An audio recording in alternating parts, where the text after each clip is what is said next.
This is the Capitol Dispatch Podcast. Welcome to the show. This week we are talking about Connecticut Republicans' budget recommendations coming from the House of Representatives. And why are we talking about this?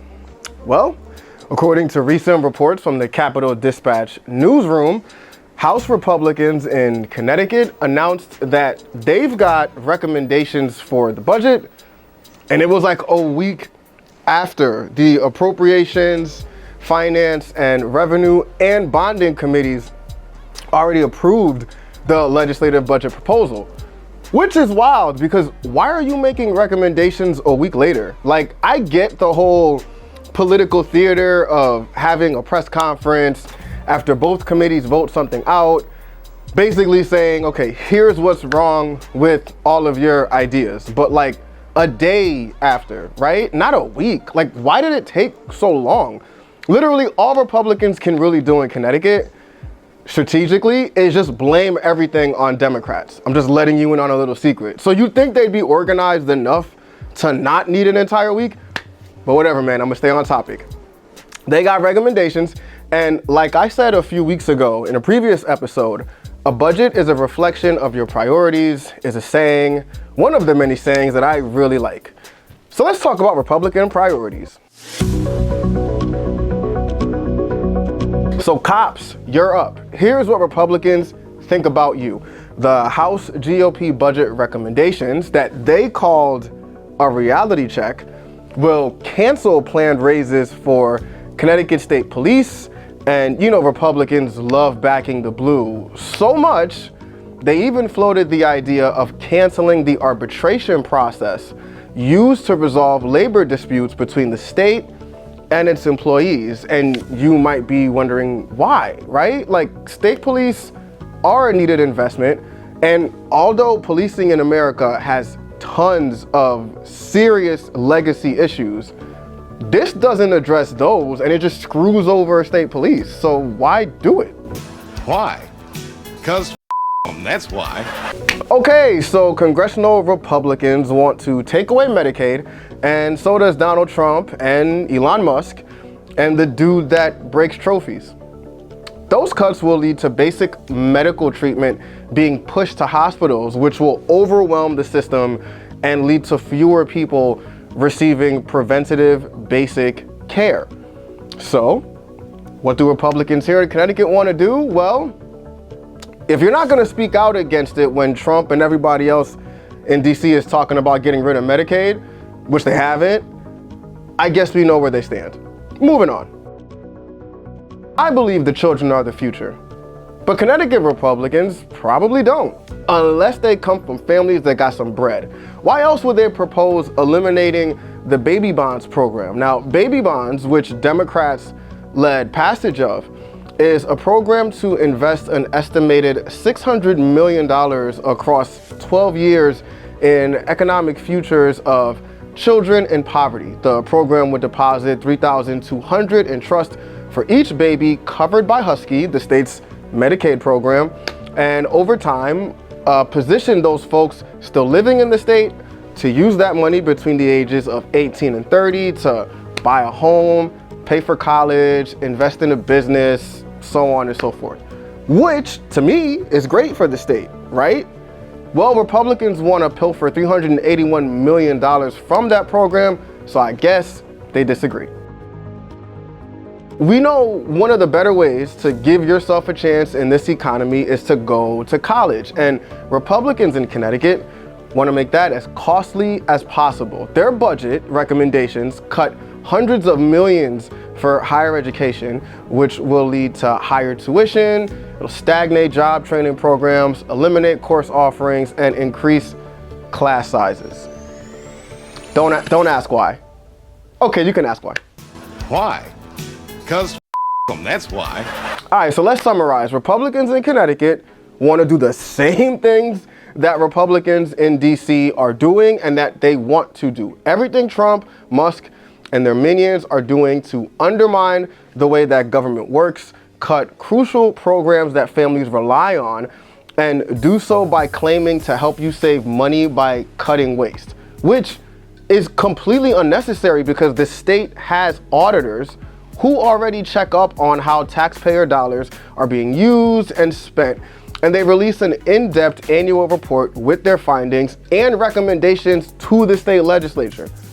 But remember, we talked about this approach to taxes from Republicans in other states a few weeks back and the plethora of issues that it causes.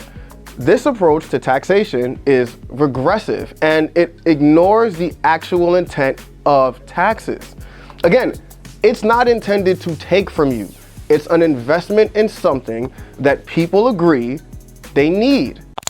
Listen, we live in one of the wealthiest countries in one of the wealthiest states.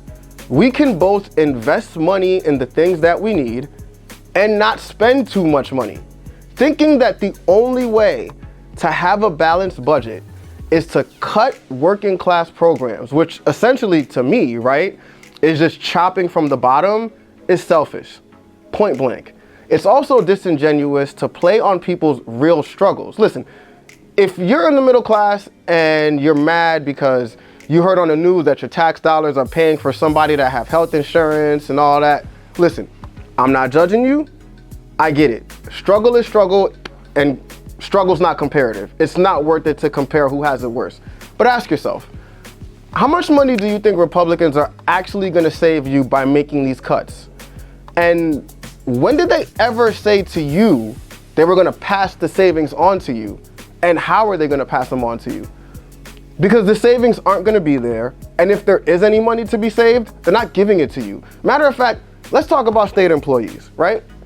Because as Republicans in Connecticut do their best to copy off Elon Musk's Doge, they're following in his footsteps in going after public employees. Well, according to the Economic Policy Institute, they say, consistent with national patterns, while Connecticut workers without college degrees are compensated somewhat more in the public sector than they would be in the private sector, those with college and even graduate degrees are compensated somewhat less. So the folks that you think are taking all your money aren't even making that much money. And in a more recent piece, the EPI economist, Monique Morrissey, said public sector workers are a punching bag for activists who want to shrink the size of government and weaken unions. Connecticut lawmakers should ignore false claims that their public employees are overpaid. In fact, as is the case nationwide, Connecticut taxpayers are actually getting a bargain because teachers, social workers, firefighters, and other skilled government workers view public service as a calling and not as a way to get rich. So back to the entire idea of cutting waste and this reality check and all the tough talk. How's that going for Doge? We're talking with the New York Times' David Farenthold, who shares a byline on this news story. The headline, struggling with errors, Doge deletes billions more from list of savings. The subheadline reads, for the second time in a week, Elon Musk's government overhaul effort updated its wall of receipts to remove mistakes that inflated its success. I mean, you and your colleagues have done such incredible reporting on this, showing many of the mistakes and false numbers that this Doge team have posted on their so-called wall of receipts, overstating savings, claiming an $8 billion savings instead of $8 million. Your latest reporting involves contracts Doge was claiming credit for cutting, but some were actually canceled long before Trump's first term even began, as far back as 2005. Can you walk us through some of what you've learned? And Republicans in Connecticut badly want to do the same thing in their state. So that's where we are right now. And those budget recommendations paint a vivid and beautiful picture of what Republicans think about the working class and cops. They think we're all just a waste of money. The first time in 24 years, Pratt and Whitney employees are on strike.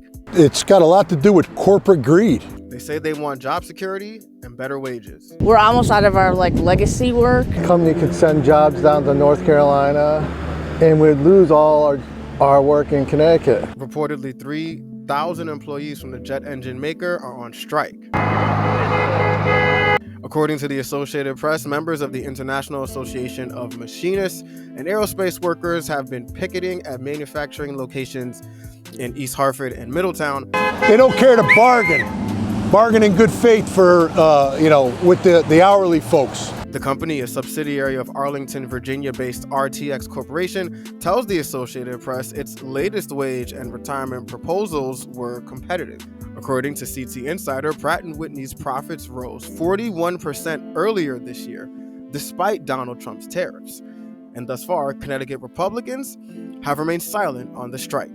In East Hartford, for Capital Dispatch News, I'm Henry Chisholm. We are civil rights activists, and we come to bring the noise. It was legislative day for the Connecticut NAACP at the Capitol on May 7th. So when we're here, we're representing the communities that we come from. Local legislators joined NAACP leaders and members to discuss bills and youth activism.